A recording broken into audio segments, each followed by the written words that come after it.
कि संत नामदेव महाराज, इनके विचार आज के समय में हमें क्या संदेश देते हैं। संत नामदेव महाराज ने कभी भेदभाव नहीं सिखाया। उन्होंने मनुष्य को धर्म, जाति और प्रांत से ऊपर उठकर देखने की प्रेरणा दी। जब समाज एकजुट होता है तो मुझे ऐसा लगता है तब परिवर्तन अवश्य होता है। संत नामदेव महाराज ने कीर्तन के माध्यम से सर, ऐसा माना जाता है कि संत नामदेव महाराज ये उत्तर भारत और पंजाब तक गए थे। उनके पद गुरु ग्रंथ साहिब में कैसे शामिल हुए और सिख धर्म पर उनका कैसे प्रभाव पड़ा? सिख धर्म पर ही नहीं बल्कि उत्तर भारत की संत परंपरा पर नामदेव जी महाराज का प्रभाव रहा है। 13वीं शताब्दी में जिस समय हिंदू धर्म खतरे में था, उस समय जब समाज खड़ा होता है तभी इतिहास लिखा जाता है। एकदम सही बात।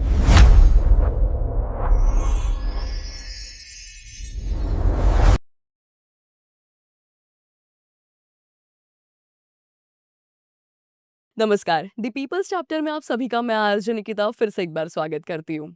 आज हम काफी एक गहन विषय पर चर्चा करने वाले हैं। संत नामदेव महाराज, ये नाम काफी प्रख्यात है पूरे भारत भर में। और संत नामदेव महाराज का नाम जब जब आता है तब आता है विचार, भक्ति और समाज से जोड़ने वाली शक्ति। और इनके विचार ये समय से पड़े हैं, जो कल भी प्रासंगिक थे, आज भी है और आने वाले कल में भी रहेंगे। और इसी चलते 22 फरवरी को नागपुर में होने वाला है राष्ट्रीय एकात्मता विश्व महासम्मेलन। और इसी संदर्भ में आज हमारे साथ चर्चा करने के लिए ईश्वर धीरडे सर जुड़े हुए हैं, जो कि इस कार्यक्रम के मुख्य संयोजक है। तो सर, सबसे पहले तो आपका नमस्कार और स्वागत है हमारे द पीपल्स चैप्टर में। तो हम शुरू करते हैं जी। जी। तो सबसे पहले तो मुझे यही पूछना है आपसे कि संत नामदेव महाराज, इनके विचार आज के समय में हमें क्या संदेश देते हैं? जी 13वीं शताब्दी में जब समाज जाति पाति के जंजीरों में जकड़ा हुआ था, जी। तब संत नामदेव महाराज ने कीर्तन के माध्यम से मनुष्य को मनुष्य से जोड़ने का महान कार्य किया था। उनके विचार केवल आध्यात्मिक नहीं थे, वे सामाजिक जागरण के विचार थे। जब समाज एकजुट होता है तो मुझे ऐसा लगता है तब परिवर्तन अवश्य होता है। जी, सही बात कही है। और परिवर्तन आज के पीढ़ी के लिए तो काफ़ी ज़्यादा ज़रूरी हो गया है, जिस तरह से हमारी जनरेशन आगे बढ़ रही है। जी। तो संत नामदेव महाराज जी के जो विचार है, ये पूरे भारत भर में फैलने चाहिए, लोगों तक पहुँचने चाहिए। ये काफ़ी कोशिश रही है आपकी और इसी के चलते अभी 22 फरवरी को नागपुर में राष्ट्रीय एकात्मता विश्व महासम्मेलन होने जा रहा है। तो इसका मुख्य संदेश क्या होने वाला है? संत नामदेव महाराज जी हमें क्या बताना चाहते हैं इस? संत नामदेव महाराज ने कभी भेदभाव नहीं सिखाया। उन्होंने मनुष्य को धर्म, जाति और प्रांत से ऊपर उठकर देखने की प्रेरणा दी। जी। आज यदि राष्ट्रीय एकात्मता की बात करनी है तो केवल शब्दों में नहीं, समाज की धरती पर दिखाई देनी चाहिए। यह महासम्मेलन उसी का एकात्मता की सशक्त घोषणा है। जी। एकात्मता भाषणों से नहीं, सहभागिता से होती है। जी, बिल्कुल सही कहा। और जैसे ही हम संत नामदेव महाराज का नाम लेते हैं, तो समाज शक्ति ये शब्द काफ़ी ऊपर आता है। तो आप इसे कैसे समझाएँगे?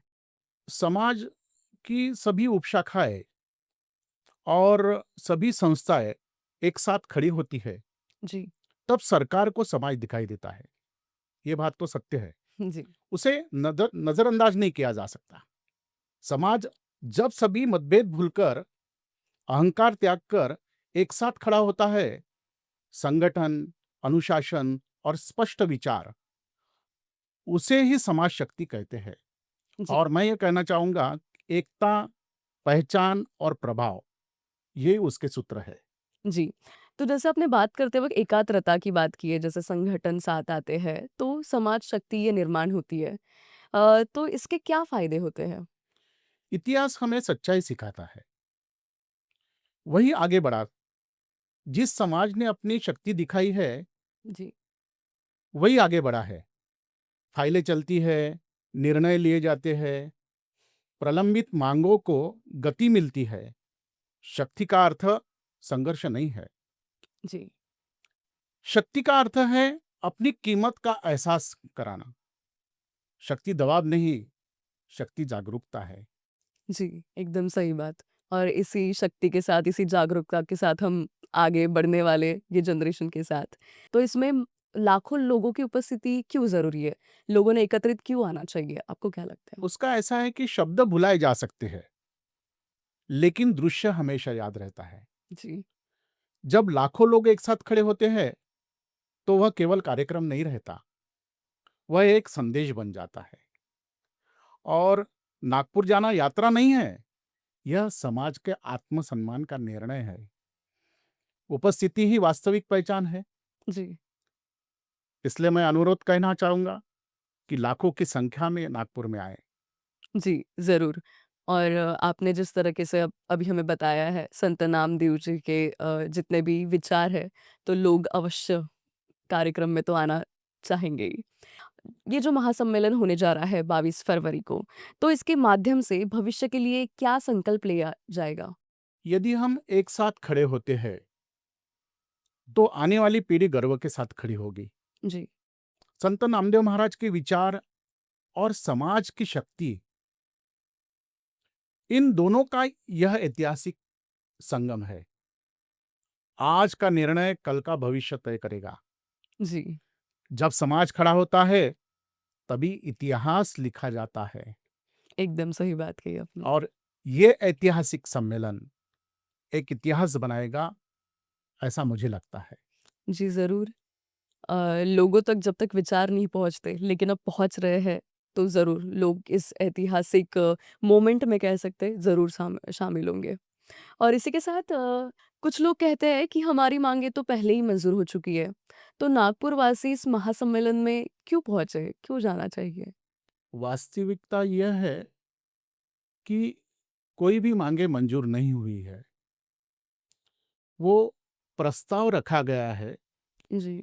जो संगठन उसका प्रस्ताव रखता है, और मंजूरी का अर्थ न्याय नहीं होता है, हुँ, ये लगता है।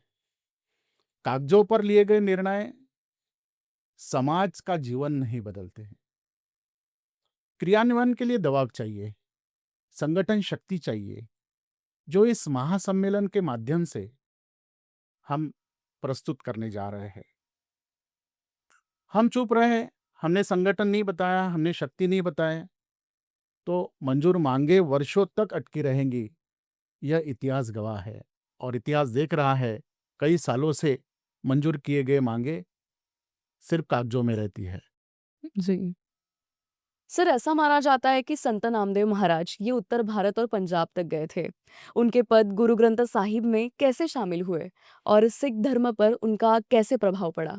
ये हम हमसे जानना चाहेंगे। केवल सिख धर्म पर ही नहीं, बल्कि उत्तर भारत की संत परंपरा पर जी, नामदेव जी महाराज का प्रभाव रहा है। नामदेव से पहले उत्तर भारत में संत कहे जाने का योग्य परंपरा नहीं थी। हुँ, संतत्व की अवधारणा को वहां प्रतिष्ठित करने का कार्य संत शिरोमणि नामदेव महाराज ने किया है। तुलसीदास, सूरदास, संत नरसिंह मेहता, ये सभी संत नामदेव के बाद के हैं। जी, उसी प्रभाव परंपरा में आगे चलकर गुरु नानक देव जी ने उदय होता है उनका। इसी कारण सिख धर्मावलंबियों ने संत नामदेव की वाणी को सहेज कर रखा। यह परंपरा बहुत पहले से आरंभ हो चुकी थी, जी, जिसे गुरु नानक देव जी ने आगे गुरु गोविंद सिंह जी को ने महाराष्ट्र के नांदेड़ में गुरु ग्रंथ साहिब में सम्मिलित करके किया। जी, उनके पद सम्मिलित किए गए, अंतिम स्वरूप प्रदान किया। तब उसमें संत नामदेव महाराज के पदों को 61 पदों को सम्मिलित किया गया। इसका सीधा अर्थ यह है कि संत नामदेव महाराज सिख धर्म को पूर्णतः मान्य थे और पूजनीय भी थे। जी। इसी के साथ मैं आपसे ये पूछना चाहूँगी कि आपको कौन-सी बात आकर्षित करती है संत नामदेव महाराज की जिसे आप बहुत मानते हैं और नागपुर के लोगों को या फिर भारत भर के लोगों को क्या कहना चाहेंगे कि इस कार्यक्रम में शामिल हो? देखिए कि इस कार्यक्रम का मुख्य उद्देश्य जो है, राष्ट्रीय एकात्मता के लिए और संत नामदेव महाराज के विचारों के लिए। जी।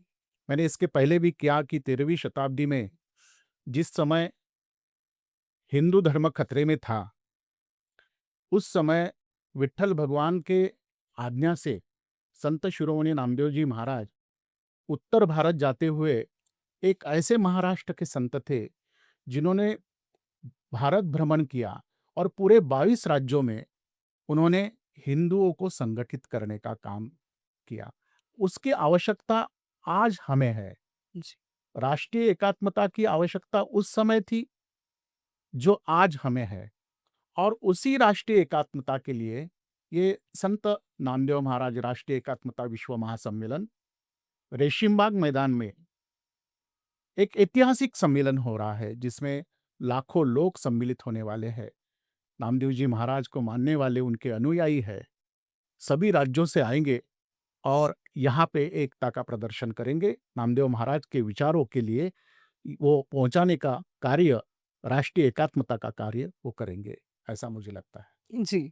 बहुत-बहुत धन्यवाद आपका और इसी के साथ मैं शुभेच्छा देती हूँ आपको कि आने वाला कार्यक्रम, ये महासम्मेलन ज़रूर सफल रहेगा और लोगों तक संत नामदेव महाराज जी के विचार ये ज़रूर पहुँचेंगे।